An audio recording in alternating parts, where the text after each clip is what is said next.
قل يا عبادي الذين أسرفوا على أنفسهم لا تقنطوا من رحمة الله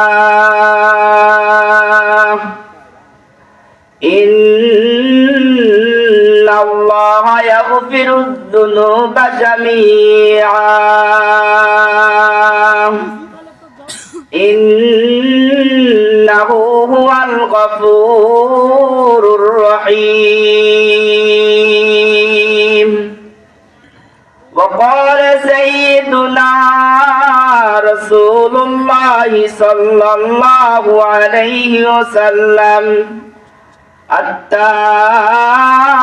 من الذنب كمن لا ذنب له أو كما قال عليه الصلاة والسلام صدق الله العلي العظيم وصدق رسوله النبي الكريم ونحن على ذلك لمن الشاهدين والشاكرين والذاكرين والحمد لله رب العالمين سبحانك لا علم لنا إلا ما علمتنا إنك أنت العليم الحكيم हर लाज़ह मोमिन की नई शान नईयान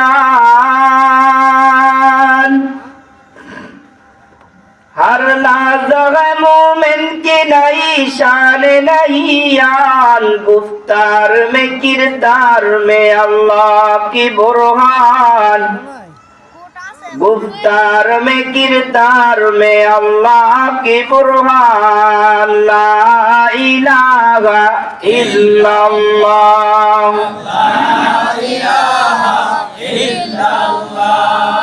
ला इलाहा इल्लल्लाह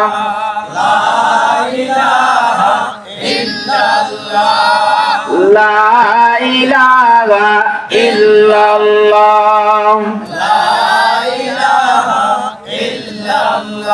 पर्दाए हस्ती अगर सूजी बना रे ला इलाह पर्दाए हस्ती अगर सूजी बना रे ला इलाह जमाबे पर्दा बिनी नूर इल्लल्लाह ला इलाहा इल्लल्लाह ला इलाहा इल्लल्लाह ला इलाहा इल्लल्लाह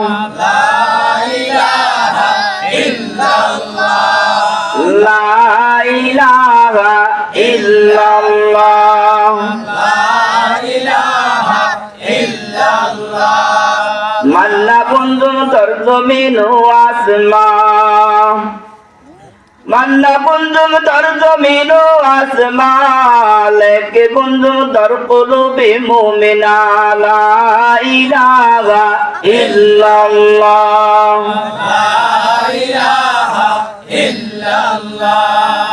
ला इलाहा इल्लल्लाह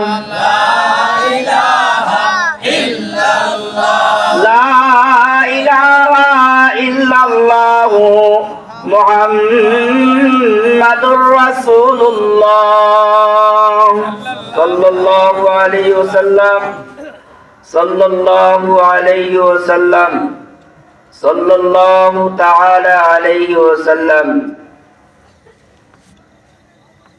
আলহামদুলিল্লাহ চর কামালপুর মরহুম আফাদউদ্দিন মিয়া বাড়ির উদ্যোগে আজকের এই বিশাল ওয়াজ ও দোয়ার মাহফিল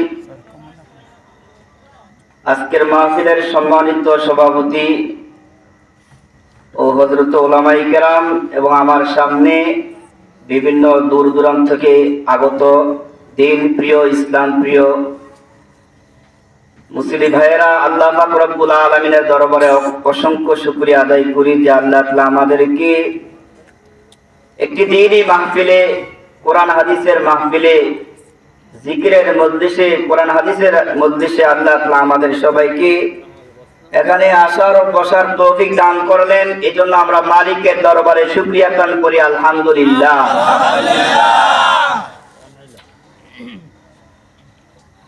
আমি আপনাদের সামনে পবিত্র কোরআন শরীফ থেকে একখানা আয়াতে শরীফা তেলাওয়াত করেছি। হুজুর সাল্লাল্লাহু আলাইহি সাল্লামের অসংখ্য অগণিত হাদিসে শরীফা থেকে ছোট্ট একখানা হাদিসে শরীফা তেলাওয়াত করেছি।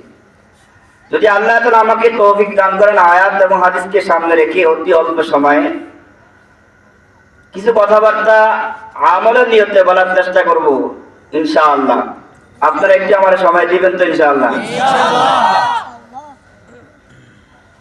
আয়াতের তরজমা হলো, আল্লাহ তাআলা দুনিয়ার যত গুনাহগার বান্দা বান্দি আছে, সমস্ত গুনাহগারদেরকে আল্লাহ তাআলা নিজের বান্দা বলে ডাক দিচ্ছেন। বলেন সুবহানাল্লাহ। রব্বুল আলামিন বলেন, قل يا عبادي الذين أسرفوا على أنفسهم لا تقنطوا من رحمة الله। রব্বুল আলামিন বলেন, হে আমার হাবিব, হে আমার রাসূল, আপনি আপনার উম্মতদেরকে জানিয়ে দেন, হে আমার বান্দাগণ, তোমরা যারা গুনাহ করে নিজের নফসের উপর জুলুম করেছো, সীমা লঙ্ঘন করেছো, লা তাকনাতু মির রাহমাতিল্লাহ, তোমরা আল্লাহ তাআলার রহমত থেকে তোমরা নিরাশ হয়ো না। সুবহানাল্লাহ। দুস্তাবাব আল্লাহ রাব্বুল আলামিন বলেন, قل يا عبادي الذين أسرفوا على أنفسهم لا تقنطوا من رحمة الله। দোস্তবাব, সন্তান অপরাধ করলে বাপ সন্তানের স্বীকৃতি দেয় না, বাপ সন্তানকে ত্যায্য করে দেয়, ঠিক না বেটে? স্ত্রী যদি অপরাধ করে স্বামী স্ত্রীকে মেনে নেয় না, তিন কথা দিয়া বিদায় দেয়, ঠিক না বেটে? সংসার বিচ্ছিন্ন হয়ে যায়। দোস্তবাব, সংসারে ঝামেলা হইলে পিতা মাতার সাথে সন্তানের সাথে পিতার সাথে গন্ডগোল হয়ে গেলে পিতা সন্তানের অপরাধ মেনে নিতে চায় না, কিন্তু আহকামুল হাকিমিন আল্লাহ রাব্বুল আলামিন দুনিয়ার জগৎবাসীকে আল্লাহ তাআলা বলেন, সমস্ত গুনাহগারদেরকে আল্লাহ তাআলা বলেন, আল্লাহ তাআলা বলেন, قل يا عبادي الذين أسرفوا على أنفسهم لا تقنطوا من رحمة الله। আল্লাহ তাআলা দুনিয়ার সকল গুনাহগারদেরকে আল্লাহ তাআলা নিজের বান্দা বলে ডাক দিবেন। আল্লাহ তাআলা কোনো পরোয়া করেন না, সকল গুনাহগারদেরকে আল্লাহ তাআলা নিজের বান্দা বলে আল্লাহ ডাক দিবেন। লা তাকনাতু মির রাহমাতিল্লাহ, ও আমার গুনাহগার বান্দা বান্দিগণ, তোমরা যতই গুনাহ করছো, পাপ করছো, নিজের নফসের উপর সীমা লঙ্ঘন করছো, আমি আল্লাহ তাআলার রহমত থেকে তোমরা নিরাশ হয়ো না। ইন্নাল্লাহা ইয়াগফিরুদ যুনুবা জামিআ, আল্লাহ রাব্বুল আলামিন বলেন, কারণ আল্লাহ তাআলা তোমাদের সমস্ত গুনাহ ক্ষমা করে দিবেন। ইন্নাহু হুয়াল গফুরুর রহিম, আল্লাহ তাআলা ক্ষমাশীল, আল্লাহ তাআলা দয়ালু। দোস্তবাব, আল্লাহ তাআলা বলে তোমরা গুনাহ করছো, অপরাধ করছো, তাই বলে তোমরা আমি আল্লাহ তাআলার দরবার থেকে তোমরা ফিরে যাইবা, এটা হয় না। তুমি যতই গুনাহ করছো, যতই পাপ করছো, তোমার জন্য আমি আল্লাহর দরবার সব সময় খোলা, কি ভাই সুবহানাল্লাহ কন্যা, তোমার জন্য আমি আল্লাহ তাআলার দরবার সব সময় খোলা। লা তাকনাতু মির রাহমাতিল্লাহ। ও বান্দা, যত গুনাহ করছো, চোখ দিয়া গুনাহ করছো, হাত দিয়া গুনাহ করছো, মুখ দিয়া গুনাহ করছো, অন্তর দিয়া গুনাহ করছো, পা দিয়া গুনাহ করছো, সমস্ত অঙ্গ প্রত্যঙ্গ দ্বারা তুমি গুনাহ করছো। কয় তুমি গুনাহ করতে করতে উৎপার সমপরিমাণ গুনাহ করছো, তারপরে তুমি আমি আল্লাহ তাআলার রহমত থেকে নিরাশ হইও না। লা তাকনাতু মির রাহমাতিল্লাহ। আল্লাহ রাব্বুল বলেন বাদআ হর আতে হস্তি বাদআ घर काफिर हो कब्र पुरुस्ती बादआ। আল্লাহ আরেক বলেন, ও বান্দা ফিরে আসো, ফিরে আসো, ফিরে আসো। কোথায় যাইবা? কই যাইবা? তুমি গুনাহ করছো, ভয়ে তুমি কই পালাইবা? বাংলাদেশ চাইরা সৌদি আরব যাইবা, সেখানে তো আমি আল্লাহ কথা কয় না।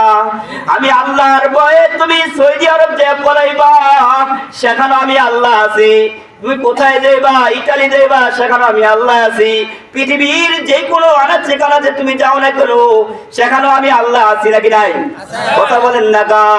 আল্লাহ বলেন তুমি যেখানে যাও না কেন, সেখানে আমি আল্লাহ আছি। আল্লাহ রাব্বুল আলামিন বলেন, ও দুনিয়ার বান্দা বান্দিগণ, তোমরা যতই গুনাহ করো না কেন, আমি আল্লাহ আল্লাহর রহমত থেকে তোমরা নিরাশ হইও না। আমি আল্লাহ আল্লাহর কাছে তওবা করো, আমি আল্লাহর কাছে তুমি অনুতপ্ত হও, তুমি লজ্জিত হও, নিজেকে ছোট করো, আমি আল্লাহর দরবারে তওবা করো। তোমার তওবা যখন শুরু হবে, চোখের পানি তোমার নাকের ডগায় আসার আগে আমি আল্লাহ তাআলা তোমাকে ক্ষমা করে দেব। বাদআ বাদআ হর আতে হস্তি বাদআ घर কাফিরু কবরু পুরুস্তি বাদআ। ও আল্লাহ রাব্বুল আলামিন বলেন, ফিরে আসো, ফিরে আসো, ফিরে আসো। যদি তুমি কাফের হও না কেন, যদি তুমি অগ্নি পূজক হও না কেন, যদিও তুমি মূর্তি পূজক হও না কেন, তারপরও ফিরে আসো। সুবহানাল্লাহ।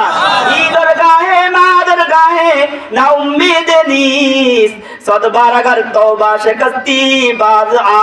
রব্বুল আলামিন বলেন, আমার দরবার নিরাশ হওয়ার দরবার না। সুবহানাল্লাহ বলেন।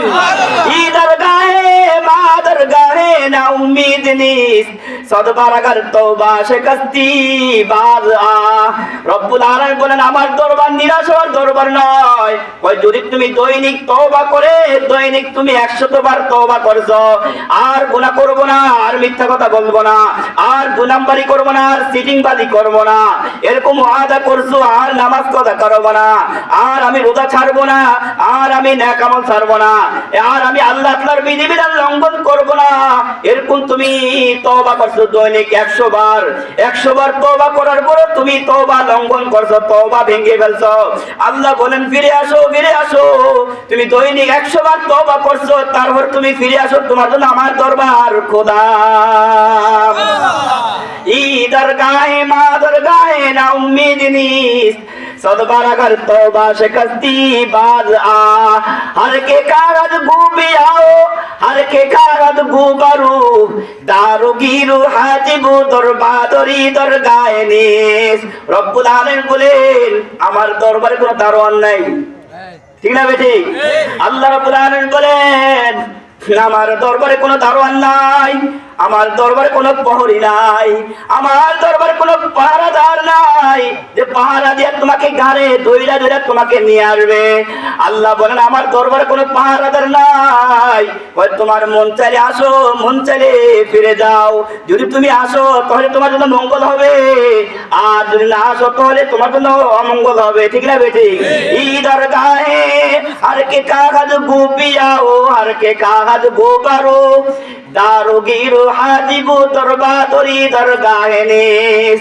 हर शबे बुयम के फरदा तरके सौदा कुनाम, बाज छू पर्दा शवर इमरोद रा पर्दा कुनाम। ओ दोस्ताबाब, প্রতিদিন তো রাত্রে শুয়া শুয়া তওবা করে আল্লাহ আগামীকাল থেকে আর কখনো নামাজ ছাড়বো না, ঠিক না বেটি? আল্লাহ আর বলেন, हर शबे बुयम के फरदा तरके सौदा कुनाम, हर शबे गुयम के पर्दा तोरके ई सौदा कुनाम बाज चू पर्दा सवाद इमरोद रा पर्दा कुनाम আল্লাহর আরিফ কয় ওই প্রতিদিন তুমি রাত্রে শুইয়া শুইয়া তুমি তওবা করো আল্লাহ আগামীকাল থেকে আর এক ওয়াক্ত নামাজ কাজা করব না আল্লাহ আগামীকাল থেকে সুদ খাবো না আল্লাহ আগামীকাল থেকে আর ঘুষ খাবো না আল্লাহ আগামীকাল থেকে আর মিথ্যা কথা বলবো না আল্লাহ আগামীকাল থেকে আর গীবত শেখাত করব না আল্লাহ আগামীকাল থেকে আর আমি কখনো আপনার হুকুম আমি লঙ্ঘন করব না প্রতিদিন তুমি শুইয়া শুইয়া তওবা করো যখন আগামীকাল আসে এরপর তুমি ভুলে যাও কথা কয় না ঠিক না বেটি ভাই কি হয় না ওই হুজুর আজ জীবনও নামাজ ছাড়বো না ওমরে শেষ কথা কয় না ঠিক না বেটি এজন্য আল্লাহর আরিফ কয় হর শবে গুয়াম কে পর্দা তরকে ই সৌদা কুনাম বাজ চু পর্দা সওয়াদ ইমরুদ রা পর্দা কুনাম তো প্রতিদিন তো প্রতিজ্ঞা করো কিন্তু তুমি ওয়াদা ঠিক রাখো না আল্লাহ তাআলা তাই বলেন ও তুমি দৈনিক ওয়াদা 100 বার তুমি তওবা করো তারপরে তুমি তওবা ভেঙে ফেলো এরপর তুমি আসো আসো তোমার জন্য আমার দরবার ওপেন সুবহানাল্লাহ কেমন না আল্লাহ আমরা পাইছি সুবহানাল্লাহ কেমন না আল্লাহ আমরা মনিব আমরা পাইছি দোস্তাবাদ নবীজির চাচা হযরত হামজা রাদিয়াল্লাহু তাআলা আনহুর হত্যাকারী ওয়াহশী আল্লাহর হাবিবের কাছে চিঠি লিখে পাঠায় কি লিখে পাঠায় চিঠি লিখে পাঠায় কাগজ লিখে পাঠায় ওগো আল্লাহর হাবিব আপনি তো বলেন মান কাতালা আও আশরাকা আও জানা ইয়ালকা সামা ওগো আল্লাহর হাবিব আপনি তো বলে থাকেন মান কাতালা ওয়া আশরাকা ওয়া জানা ইয়ালকা সামা ইযা আফলাহুল আযাবু ইয়াউমাল কিয়ামাহ ওগো আল্লাহর হাবিব আপনি বলে থাকেন যারা হত্যা করেছে যারা ব্যভিচার করেছে যারা শিরিক করেছে যারা পাপাচার করেছে যারা শিরিক করেছে যারা হত্যা করেছে যারা পাপাচার করেছে তাদেরকে আল্লাহ তাআলা কিয়ামতের দিন দ্বিগুণ শাস্তি দিবেন ও আল্লাহর হাবিব আমি ওয়াহশীর জন্য কি ক্ষমার কোনো রাস্তা নাই ও আল্লাহর হাবিব আমি ওয়াহশীর জন্য কি তওবার কোনো রাস্তা খোলা নাই তখন আল্লাহ তাআলা আয়াত শরীফা নাযিল করলেন ইল্লা মান তাবা ওয়া আমানা ওয়া আমিলা আমালান সালিহা দোস্তাবাদ আল্লাহ তাআলা আয়াত নাযিল করলেন তবে যারা তওবা করে যারা ঈমান আনে যারা সৎকর্ম করে যারা তওবা করে যারা ঈমান আনে যারা সৎকর্ম করে এই আয়াত শোনার পরে ওয়াহশী বলে ওগো আল্লাহর হাবিব এখানে অনেকগুলো শর্ত এই শর্ত মানা আমার দ্বারা সম্ভব না আল্লাহ তাআলা আবার আয়াত নাযিল করলেন ইন্নাল্লাহা লা ইয়াগফিরু আই ইউশরাকা বিহি ওয়া ইয়াগফিরু মা দুনা যালিকা লিমান ইয়াশা আল্লাহ তাআলা আয়াত নাযিল করলেন আল্লাহ তাআলার সাথে যারা শিরিক করে আল্লাহ তাআলার সাথে যারা অংশীদার স্থাপন করে আল্লাহ তাআলা তাদেরকে ক্ষমা করবেন না তারপর আল্লাহ যাকে ইচ্ছা তাকে আল্লাহ তাআলা ক্ষমা করে দিবেন ওয়াহশী বলেন ওগো আল্লাহর হাবিব আমার মনে হয় আমি ক্ষমা পাবো না আমার মনে হয় আমি ক্ষমা পাবো না তখন আল্লাহ তাআলা আয়াত শরীফা নাযিল করলেন কুল ইয়া ইবাদিয়াল্লাযীনা আসরাফু আলা আনফুসিহিম লা তাকনাতু মির রাহমাতিল্লাহ আল্লাহ তাআলা আয়াত নাযিল করলেন আয়াত নাযিল করে ওয়াহশীকে জানিয়ে দিলেন ও যারা নিজেদের নফসের উপর জুলুম করেছো যারা সীমা লঙ্ঘন করেছো যারা পাপাচার করেছো তোমরা আমি আল্লাহ তাআলার রহমত থেকে নিরাশ হইও না এই আয়াত শোনার পরে ওয়াহশী আবার বলে হ্যাঁ এটা আমার দ্বারা মানা সম্ভব এটা কি ভাই এটা আমার পক্ষে মানা সম্ভব দোস্তাবাব এই আয়াতের মধ্যে বোঝা যায় এই আয়াত শরীফের মাধ্যমে বোঝা যায় গুনাহগার যতই বড় হোক না কেন আল্লাহ তাআলা তাকে ক্ষমা করে দিবেন সুবহানাল্লাহ বান্দার গুনাহ যতই বড় হোক না কেন আল্লাহ তাআলা তাকে ক্ষমা করে দিবেন তবে শর্ত হলো ভাই তওবার জন্য শর্ত হলো তিনটা কয়টা ভাই তিনটা শর্ত এক নম্বর তওবার জন্য তিনটা শর্ত। 1 নম্বর, অতীতের গুনার জন্য লজ্জিত হওয়া। কি ভাই? অতীতের গুনার জন্য লজ্জিত হওয়া। 2 নম্বর, বর্তমানে আমি যে গুনাহ করতেছি ওই গুনাহ ছেড়ে দেওয়া। 3 নম্বর, এই গুনাহ আমি ভবিষ্যতে আর কখনো করব না, এই দৃঢ় সংকল্প করা। এই 3 জিনিসের সমন্বয়কে তওবা বলা হয়। 1 নম্বর কি ভাই বলেন? তওবার জন্য 3টা শর্ত। 1 নম্বর হলো অতীতের গুনার জন্য লজ্জিত হওয়া। আল্লাহ, আমি কত গুনাহ করছি, আল্লাহ আপনি আমাকে ক্ষমা করে দেন। আমার মতো গুনাহগার আসমানের নিচে জমিনের উপর আর কেউ নাই। ওগো আল্লাহ, আপনি আমাকে ক্ষমা করে দেন। আল্লাহ, আপনি আমাকে মাফ করে দেন। পারবো না ভাই? আল্লাহর কাছে এভাবে তওবা করব। 2 নম্বর হলো যেই গুনার মধ্যে আমি আছি এই গুনাহ পরিত্যাগ করা, এই গুনাহ ছেড়ে দেওয়া। 3 নম্বর হলো এই গুনাহ ভবিষ্যতে না করার দৃঢ় সংকল্প করা। দোস্তাবাব, হযরত আলী রাদিয়াল্লাহু তাআলা আনহুকে তওবা সম্পর্কে জিজ্ঞাসা করা হলো। হযরত আলী রাদিয়াল্লাহু তাআলা বলেন, 6 জিনিসের নাম হলো তওবা। কয় জিনিসের নাম? 6 জিনিসের নাম হলো তওবা। 1 নম্বর, অতীতের গুনার জন্য লজ্জিত হওয়া। 2 নম্বর, যে সমস্ত ফরজ ওয়াজিব ছুটে গেছে সেগুলো কাজা করা। ও ভাই শুনতেছেন নি? ওয়াজ মুখস্থ করবেন। হযরত আলী রাদিয়াল্লাহু তাআলা প্রশ্ন করা হলো, তওবা কাকে বলে? তওবা কাকে বলে? হযরত আলী রাদিয়াল্লাহু তাআলা বলেন, 6 জিনিসের সমন্বয়কে তওবা বলা হয়। কয় জিনিসের ভাই? 6 জিনিসের সমন্বয়কে তওবা বলা হয়। 1 নম্বর, অতীতের গুনার জন্য লজ্জিত হওয়া। 2 নম্বর হলো যে সমস্ত ফরজ ওয়াজিব ছুটে গেছে সেগুলো কাজা আদায় করা। 3 নম্বর, যদি কারো সম্পদ, অর্থ সম্পদ, টাকা পয়সা অন্যায়ভাবে গ্রহণ করে থাকি সেগুলো যথাযথভাবে তার কাছে পৌঁছে দেওয়া। 4 নম্বর, যদি কাউকে মুখ দিয়া অথবা হাত দিয়া কষ্ট দিয়া থাকি তার কাছে ক্ষমা চেয়ে নেওয়া। কি ভাই? তার কাছে ক্ষমা চেয়ে নেওয়া। 5 নম্বর, এই গুনাহ আমি আর কখনো করব না, এই সংকল্পবদ্ধ হওয়া। 6 নম্বর, আমি নিজেকে যেভাবে আল্লাহর নাফরমানি করতে দেখেছি ঠিক সেইভাবে নিজেকে আল্লাহর ইবাদত করতে দেখা। এই 6 জিনিসকে তওবা বলা হয়। দোস্তাবাব, হযরত আবু হুরায়রা রাদিয়াল্লাহু তাআলা আনহু প্রসিদ্ধ একজন সাহাবী, নাম শুনছেন না? প্রসিদ্ধ সাহাবী। হযরত আবু হুরায়রা রাদিয়াল্লাহু তাআলা বলেন, আমার কাছে একবার এক মহিলা আসলো। মহিলা এসে বলল, ওগো আল্লাহর হাবিবের সাহাবী আবু হুরায়রা, আমি একটি জঘন্য অপরাধ করেছি, জঘন্য কাজ করে ফেলেছি, এমনকি আমি সন্তান প্রসব করে ফেলছি। ও আবু হুরায়রা, ওগো আল্লাহর হাবিবের সাহাবী, আমার জন্য কি কোনো তওবার রাস্তা আছে? আমার তওবা কি আল্লাহ কবুল করবেন? আল্লাহ কি আমাকে ক্ষমা করবেন? দোস্তাবাব, আবু হুরায়রা রাদিয়াল্লাহু তাআলা বললেন, না না না, তুমি জঘন্য অপরাধ করেছো, তুমি ব্যভিচার করেছো, আল্লাহ তাআলা তোমার তওবা কবুল করবেন না, আল্লাহ তাআলা তোমাকে ক্ষমা করবেন না। এই কথা শোনার পরে ও মহিলা কাঁদতে কাঁদতে আবু হুরায়রা রাদিয়াল্লাহু তাআলা দরবার থেকে চলে গেলেন। দোস্তাবাব, আবু হুরায়রা রাদিয়াল্লাহু তাআলা বলেন, রাত্র যখন শেষ হয়ে গেল, আমি ফজরের নামাজ আল্লাহর হাবিবের সাথে আদায় করলাম। ফজরের নামাজ আদায় করার পরে আল্লাহর হাবিবের সাথে আমি ঘটনা বর্ণনা করলাম।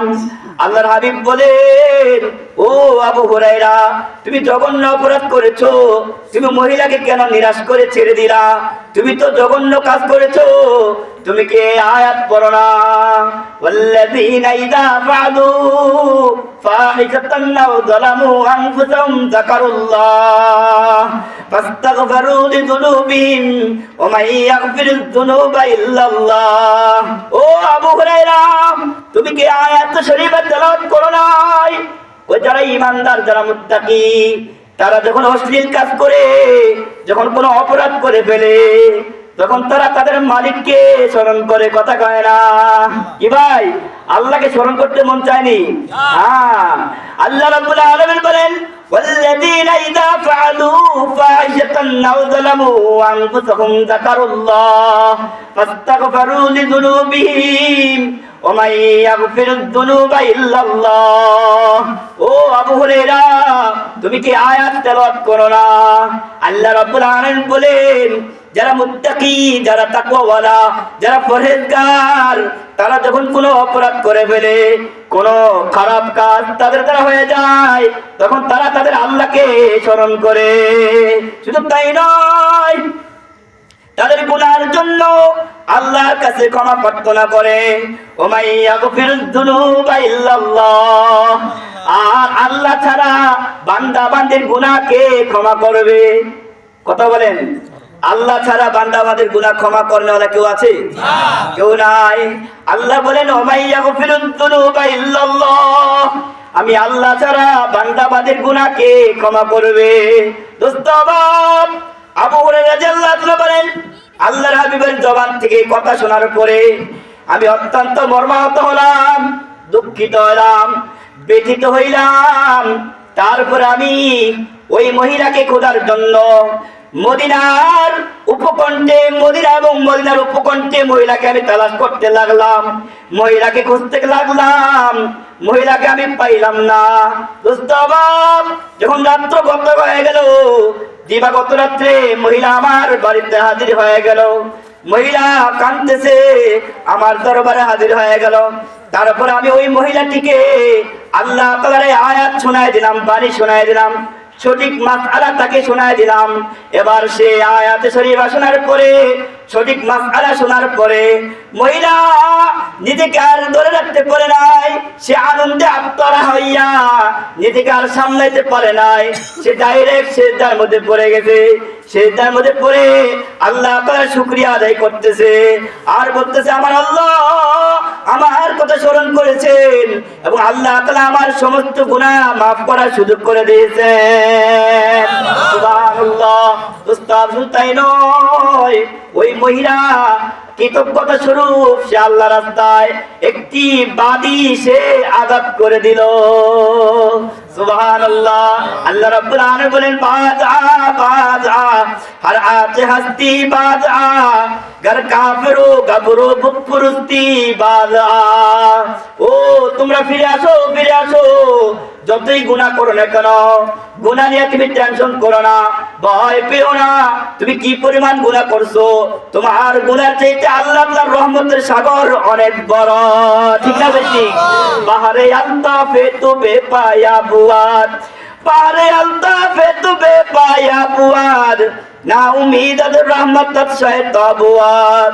ও দোস্ত বাপ, আল্লাহ তাআলার দরিয়ার কোনো কুল কিনারা নাই, আল্লাহ তাআলার রহমতের দরিয়ার কুল কিনারা নাই।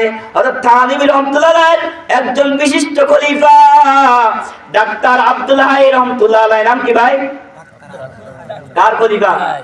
হযরত থানবী রাহমাতুল্লাহ আলাইহি, মাওলানা আশরাফ আলী থানবী রাহমাতুল্লাহ খলিফা ডাক্তার আব্দুল হাই রাহমাতুল্লাহ আলাইহি তওবা সম্পর্কে একটা চমৎকার দৃষ্টান্ত পেশ করে তিনি বলেন যে, করাচিতে একটা নর্দমা আছে। কি আছে ভাই? নর্দমা, ড্রেন, পাইপ, যেখান দিয়ে ময়লা বের হইয়া খাল বিলে পড়ে। এই ডাক্তার আব্দুল হাই রাহমাতুল্লাহ আলাইহি বলেন, করাচিতে একটা নর্দমা রয়েছে, যে নর্দমা দিয়া লক্ষ লক্ষ কোটি কোটি মানুষের পেশাব পায়খানা সমুদ্রে গিয়া পড়ে। আর সমুদ্রের একটি ঢেউ ওই লক্ষ লক্ষ কোটি কোটি মানুষের পেশাব পায়খানা পাক করে দেয়। সুবহানাল্লাহ বলেন। শুধু তাই নয়, ওই আল্লাহর ওলি বলেন, করাচিতে যে নর্দমা রয়েছে, ওই নর্দমা দিয়া লক্ষ লক্ষ কোটি কোটি মানুষের পেশাব পায়খানা সমুদ্রে গিয়া পড়ে। আর সমুদ্রের একটি ঢেউ সমস্ত পেশাব পায়খানাকে পাক করে দেয়।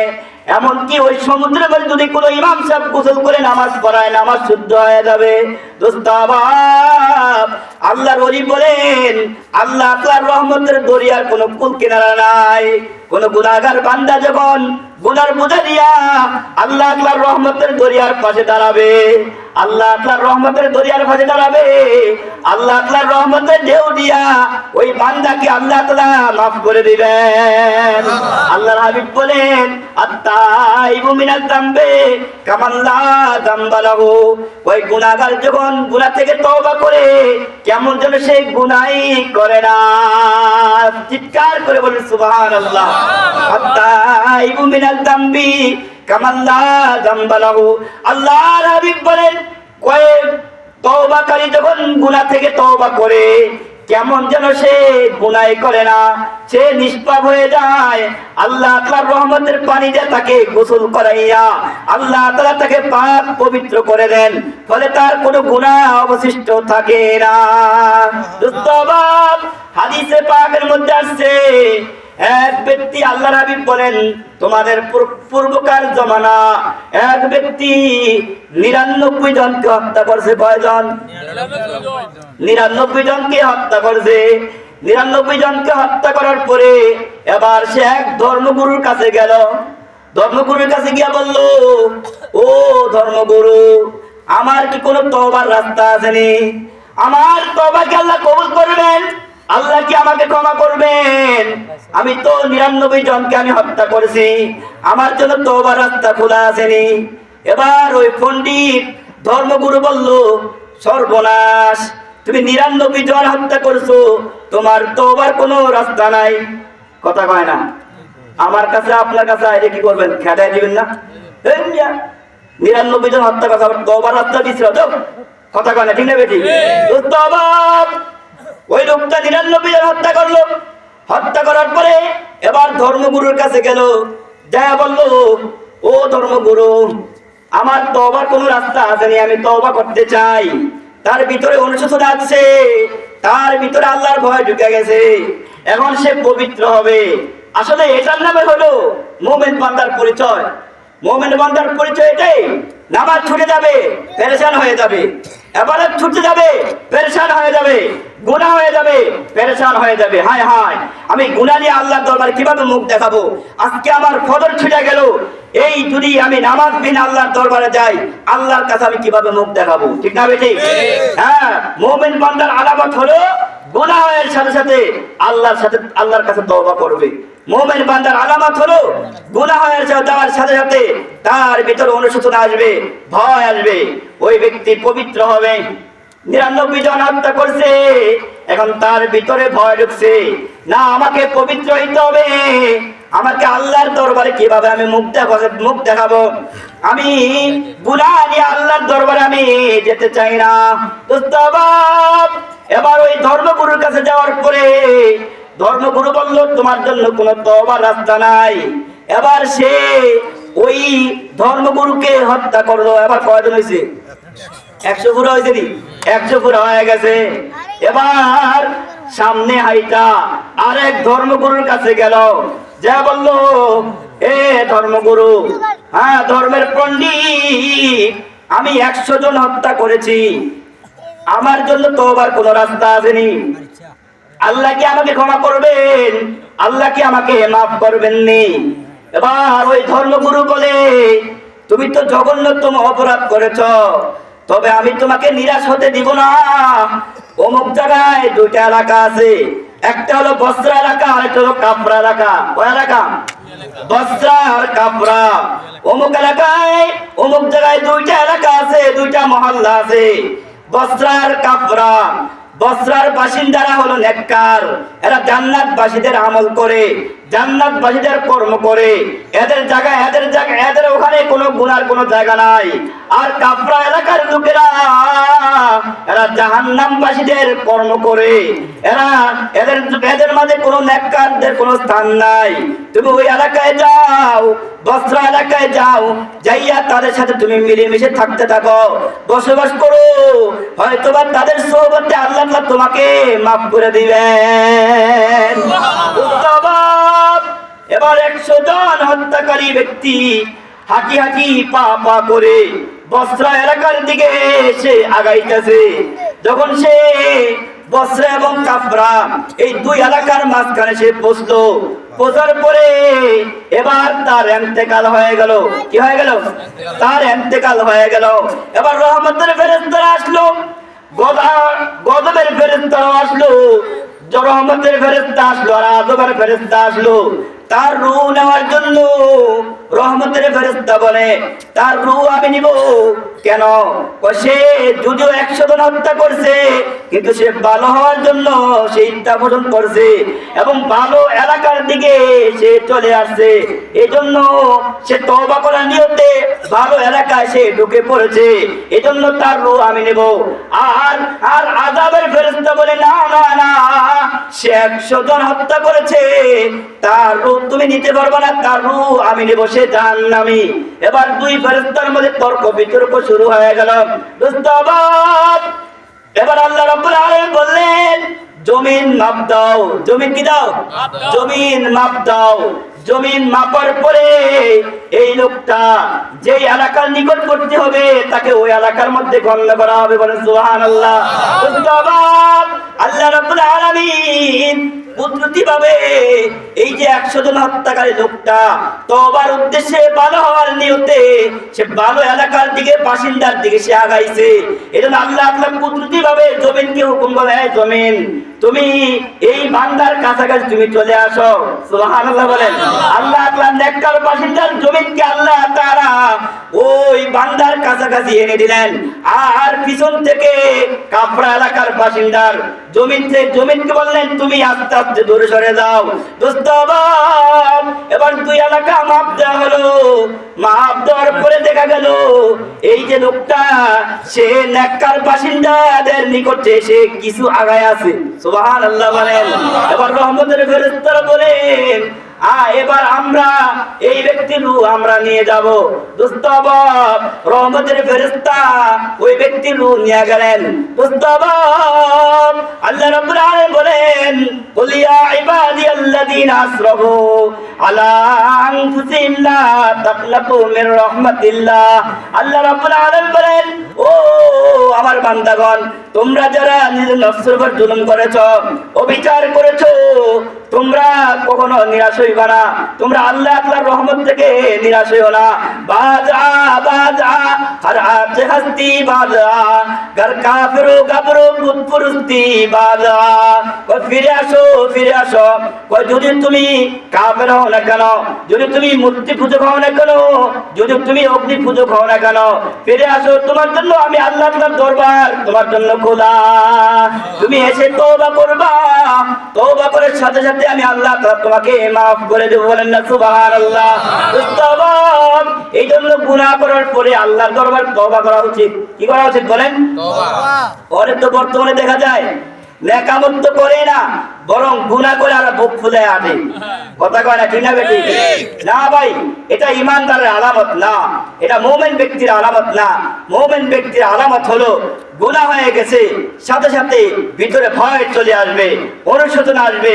হায় হায়, এই গুনাহ অবস্থায় যদি আমার ইন্তেকাল হয়ে যায়, তাহলে আমি মালিকের কাছে কিভাবে মুখ দেখাবো?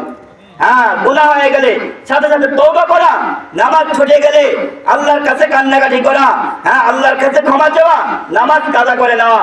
ও ভাই, এমন তো মুসল্লি আছে যাদের ওয়াক্তের পর ওয়াক্ত নামাজ কাজা হচ্ছে কিন্তু কোনো খবরে নেই। আছে নাকি নাই? নামাজ কাজা হইতেছে, কোনো খবর নাই, ভিতরে কোনো অনুশোচনা আছে না। না ভাই, এমনটা হওয়া উচিত না। নামাজ ছুটে গেছে, ভিতরে ভয় আনতে হবে। হায় হায়, আমার নামাজ ছুটে গেল, এই ওয়াক্তের নামাজটা আমি আল্লাহর কাছে কি জবাব দিব?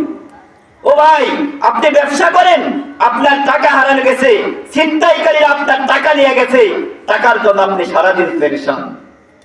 টাকার জন্য আপনি সারাদিন আপনার ঘুম আসে না, খাওয়া দাওয়া সব কিছু আপনি বাদ দিয়ে দিচ্ছেন। আপনার 50,000, 20,000, 30,000, 10,000 টাকা ছিনতাইকারী আপনার কাছ থেকে নিয়ে গেছে, আপনার টাকার জন্য টেনশন পেরেশান, আপনার ঘুম আসে না। হ্যাঁ, টাকার জন্য দুনিয়ার জন্য এত পেরেশানি ভাই, আখিরাতের জন্য পেরেশানি হইতে হবে। নামাজ টাকা ছিনতাই করে নিয়ে গেলে যেভাবে ভিতরে পেরেশানি আসে, নামাজ ইবাদত ছুটে গেলেও পেরেশানি আনতে হবে।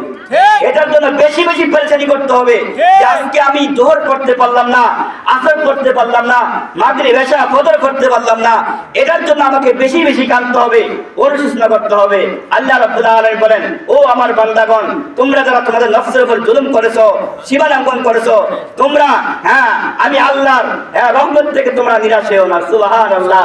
ও দোস্ত, আবার আল্লাহ তাআলা সমস্ত গুনাহগারদেরকে আল্লাহ তাআলা নিজের বান্দা বলে আল্লাহ ডাক দিয়েছেন, আসো আসো, তোমার জন্য আমি আল্লাহ তাআলার দরবার খোলা, তুমি যেই কোনো মুহূর্তে আমি আল্লাহকে ডাক দিবে, আমি তোমার ডাকে সাড়া দিতে রাজি আছি। সুবহানাল্লাহ। এজন্য আল্লাহ আরেক বলেন, বাজা বাজা হর আজ হস্তি বাজা কর কাফিরু গবরু বুত পুরস্তি বাজা ইদর গাহে মাদর গাহে না উম্मीद नीस सदबार अगर तौबा शिकस्ती बाजा हर शबे गोयम के फरदा तोर के ही सौदा गुनाम बाद चो पर्दा शवल इमरोदरा पर्दा गुनाम। और तुम्हें যতই অপরাধী হও না কেন, যত বড় তুমি গুনাহগার হও না কেন, আমি আল্লাহর দরবারে ফিরে আসো, আমি আল্লাহ তাআলা তোমাকে maaf করে দেব। উস্তাদ, এই গেলাম খুঁটিনাটি কিছু তওবা সম্পর্কে বললাম। এবার আসেন পিতা মাতা সম্পর্কে কিছু বলি, শুনবেন তো? হ্যাঁ, পিতা মাতা সম্পর্কে আজকাল তো মা বাপকে পোলাপান কেয়ারে করে না, ঠিক না বেটি? সন্তান মা বাপকে দাম দেয় না, সন্তান মা বাপকে পিতা মাতা তুল্য স্বীকার করতে রাজি হয় না। মা বাবার কত কদর জানেন, কত সম্মান?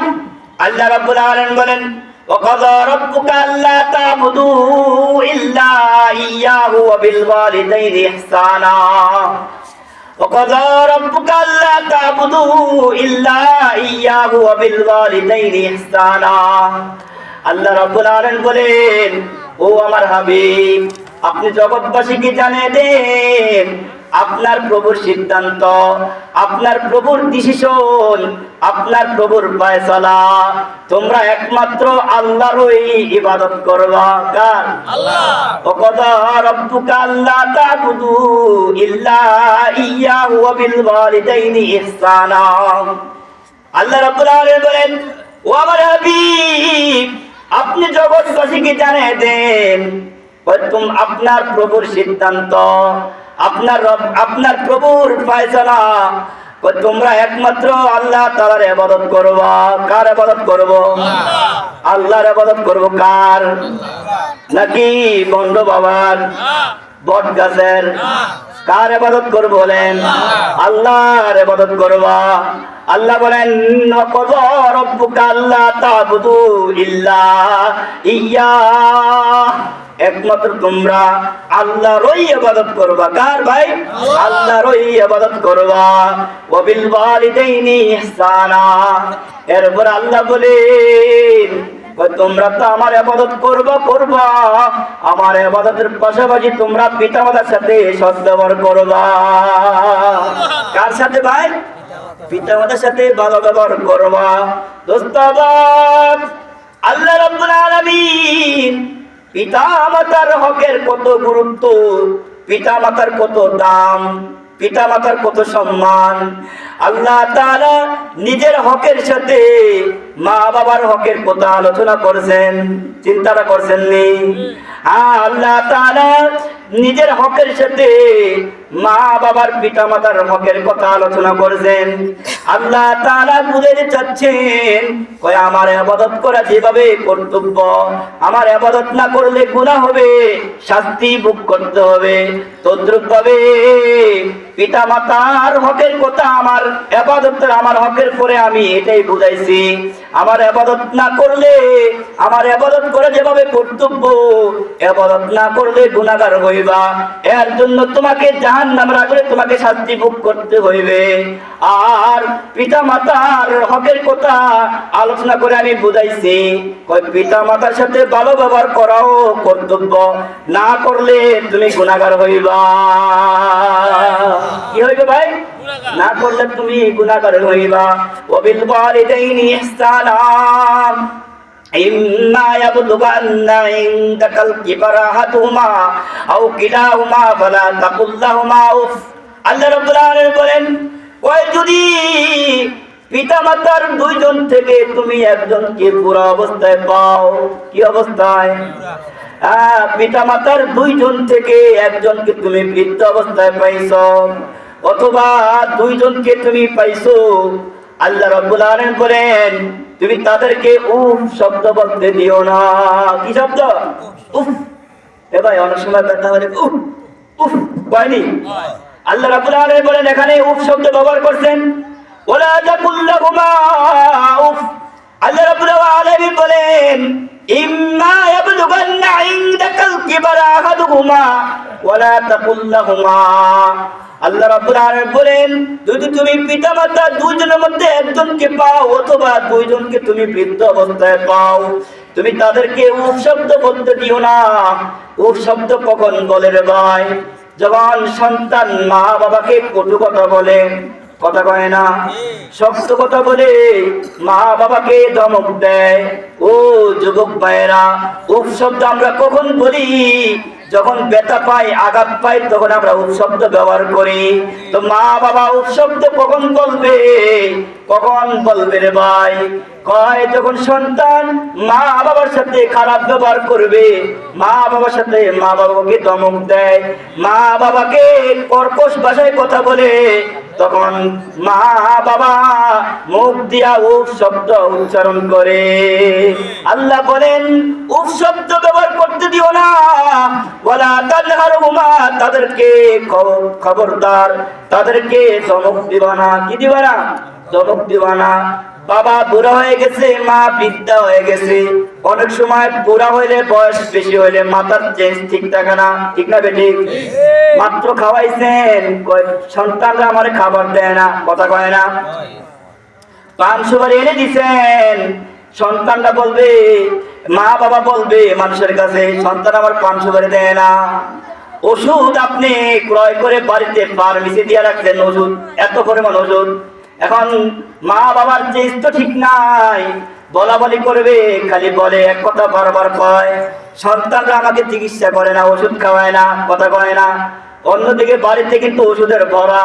দোস্ত আল্লাহ রাব্বুল আলামিন বলেন মা বাবা বুড়া হয়ে গেছে, তুমি তাদেরকে ধমক দিবা না, উফ শব্দ বলতে দিবা না।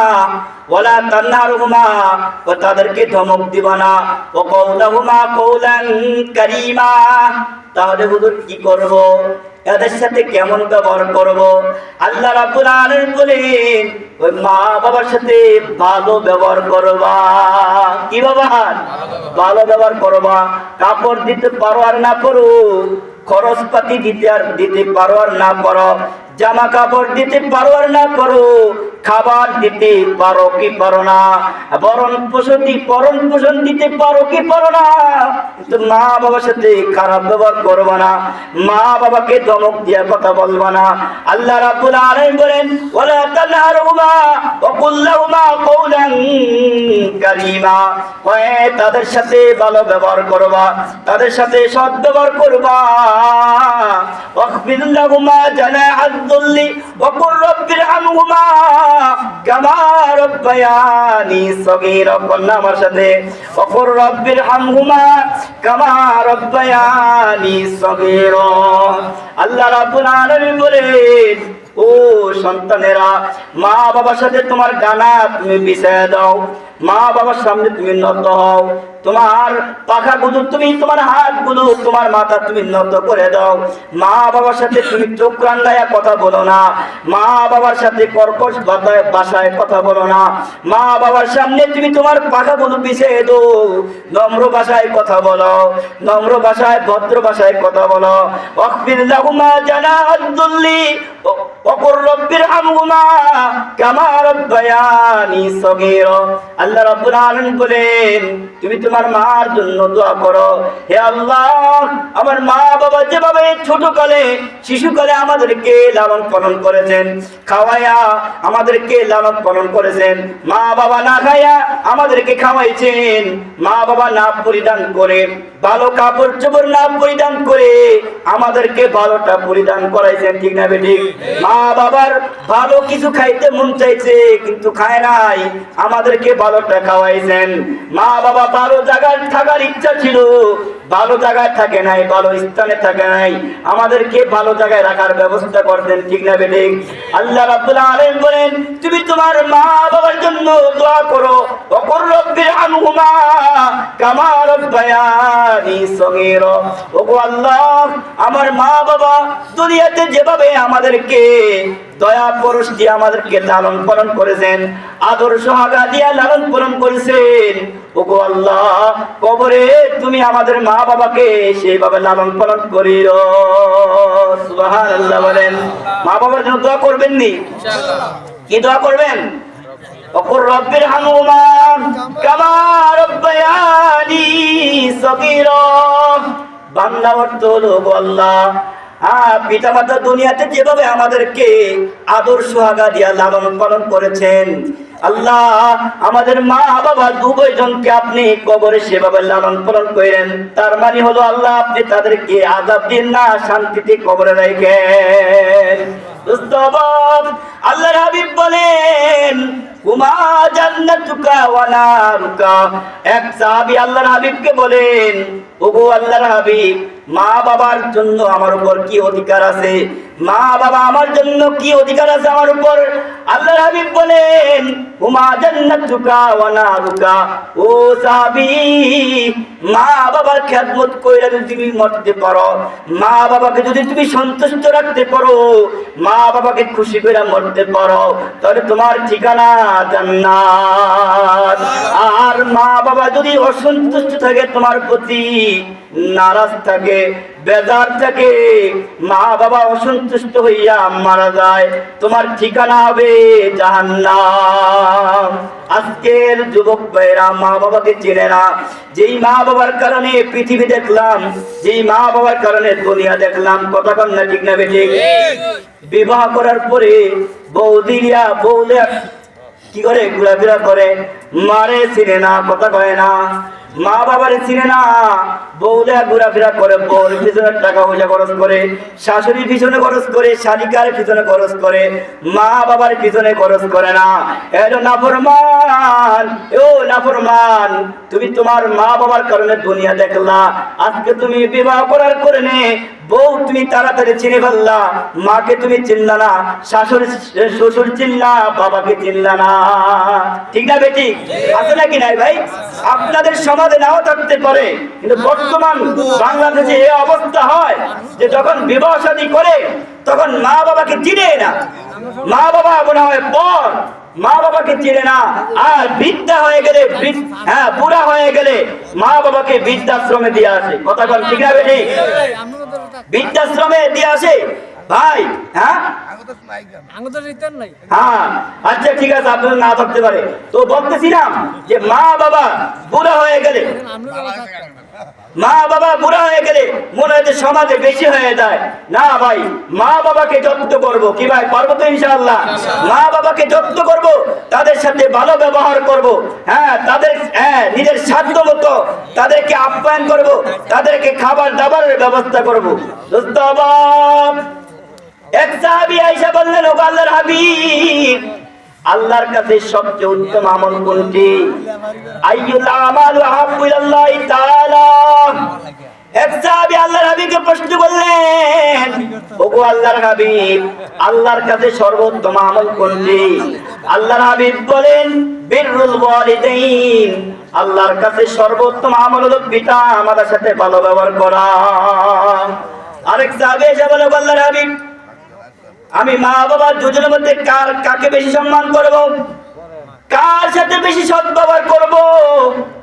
কার মা বাবা দুজনের সাথে আমি কাকে বেশি সম্মান করব?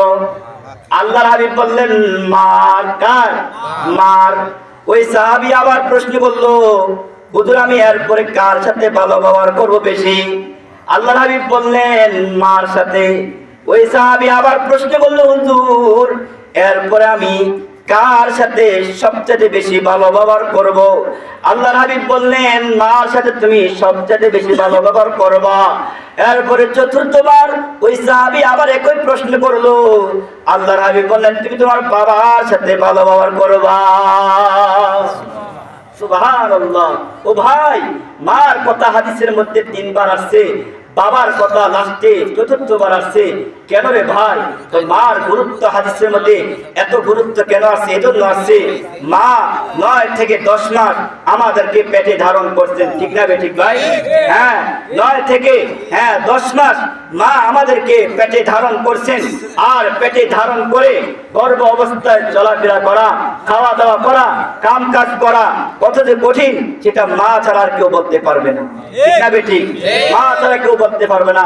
ও দোস্ত আমার যুবক ভাইরা, এজন্য আমাদের যাদের মা বাবা আছে তাদের সাথে আমরা সৎ ব্যবহার করব, তাদের সাথে ভালো ব্যবহার করব, তাদের সাথে আমরা রুক্ষ ব্যবহার করব না, খারাপ কর্কশ ভাষায় কথা বলবো না, তাদের সাথে শক্ত ভাষায় কথা বলবো না, নরম ভাষায় কথা বলবো। আল্লাহ তাআলা সেটাই বলতেছেন, ওয়াকুল্লাহুমা কওলান কারীমা, তুমি তোমার পিতামাতার সাথে ভালো ব্যবহার করো, সৎ ব্যবহার করো, তাদেরকে ধমক দিয়ে কথা বলবো না, তাদেরকে কর্কশ ভাষায় কথা বলবো না। অনেক সময় পিতা বলে বাবা তোমার কাছে টাকা আছে কিনা, থাকলে আমাকে কিছু টাকা দাও। তখন সন্তান ধমক দিয়ে বলে আমার কাছে টাকা নাই, আবার চাইলে বলে ভাঙতি নাই, ঠিক না বেঠিক? না ভাই, এসব কথাবার্তা বলবো না, নরম ভাষায় বলবো বাবা এখন আমার কাছে নাই, আবার আল্লাহ ব্যবস্থা করলে আপনাকে দিব। কি ভাই, কথার মাঝে তো মাধুর্যতা আছে, আল্লাহ তাআলা মাধুর্যতা দিয়ে দিচ্ছেন রে ভাই। মা বাবার সাথে কখনো খারাপ ব্যবহার করবো না। আল্লাহ তাআলা সেই কথাটাই কোরআন শরীফে আল্লাহ তাআলা বলতেছেন, ওয়াকাযা রাব্বুকা আল্লা তা'বুদু ইল্লা ইয়্যাহু ওয়া বিল ওয়ালিদাইনি ইহসানা। ও আমার হাবিব, ও আমার রাসূল, আপনি এই কথা জানিয়ে দেন, এই কথা আপনি এলান করে দেন যে তোমরা একমাত্র আমি আল্লাহরই গোলামি করবা, আমি আল্লাহরই দাসত্ব করবা, আমি আল্লাহরই ইবাদত করবা। তার পাশাপাশি তোমরা পিতামাতার সাথে ভালো ব্যবহার করবা। কাদের সাথে ভাই? পিতামাতার সাথে ভালো ব্যবহার করবা। দোস্ত আবার পয়গম্বর মুসা আলাইহিস সালাম আল্লাহর কাছে ফরিয়াদ করলেন, আল্লাহ জান্নাতে আমার কে সাথী হবে, জান্নাতে যেই লোকটা আমার সাথী হবে তাকে আপনি দুনিয়াতে আমাকে দেখায় দেন। সুবহানাল্লাহ বলেন। মুসা আলাইহিস সালামের নাম শুনছেন না? মুসা আলাইহিস সালাম বলেন, ওগো আল্লাহ জান্নাতে কে আমার সাথী হবে তাকে আপনি আমাকে দুনিয়াতে দেখায় দেন। আল্লাহ রাব্বুল আলামিন বললেন, তুমি অমুক শহরে যাও, অমুক শহরে গেলে জান্নাতে কে তোমার সাথী হবে তার তুমি সাক্ষাৎ পেয়ে দেবা। সুবহানাল্লাহ বলেন। দোস্ত মুসা আলাইহিস সালাম আল্লাহ তাআলার বলে দেওয়া ঠিকানা মতো অমুক শহরে চলে গেলেন। শহরে গিয়ে সেখানে একজন যুবকের সাক্ষাৎ পাইলেন। যুবকের সাক্ষাৎ পাওয়ার পরে ওই যুবক মুসা আলাইহিস সালামকে মুসাফির ভেবে বললেন, আপনি কি আজকে আমার সাথে মেহমান হবেন? মুসা আলাইহিস সালাম রাজি হয়ে গেলেন, হ্যাঁ আজকে আমি আপনার সাথে মেহমান হব। দোস্ত এবার উভয়জন পয়গম্বর মুসা আলাইহিস সালাম এবং যুবক তারা দুজনে বাড়ির দিকে রওনা করলেন। বাড়ির দিকে রওনা করার সময় ওই যুবকের মাথায় বড় একটা থালা ছিল। কি ছিল ভাই? বড় একটা থালা ছিল। ওই থালা মাথায় করে যুবক হাঁটতেছে, মুসা আলাইহিস সালামও হাঁটতেছেন। এবার বাড়িতে যাওয়ার পরে যুবকটা থালা মাটিতে রাখলেন, রাখার পরে উভয়জনে খাবার খেতে বসলেন। খাবার খাওয়ার সময় যুবক নিজের মুখে খাবার উঠানোর পূর্বে 2 লোকমা ওই থালার মধ্যে রাখে। কোথায় রাখে? 2 লোকমা থালার মধ্যে রাখে। নিজের মুখে খাবার দেওয়ার পূর্বে 2 লোকমা থালার ভিতরে রাখে। হঠাৎ করে দরজার মধ্যে আওয়াজ আসলো। যুবকটা দরজার দিকে এগিয়ে গেল। দোস্ত দরজার দিকে এগিয়ে যাওয়ার সময় মুসা আলাইহিস সালাম থালার ভিতরে যে কাহিনী কি রহস্য সেটা তিনি জানার জন্য থালার ভিতরে তাকাইলেন। থালার ভিতরে তাকায় দেখলেন একজন বুড়া মা আর একজন বৃদ্ধ বাবা থালার ভিতরে বসা। দোস্ত মুসা আলাইহিস সালামকে দেখে ওই বৃদ্ধ মার বাবা মুস্কি হাসলেন আর ঠোঁট নাড়ায় নাড়ায় দোয়া করলেন। ওই যুবকটা দরজা থেকে ফিরে আসলেন।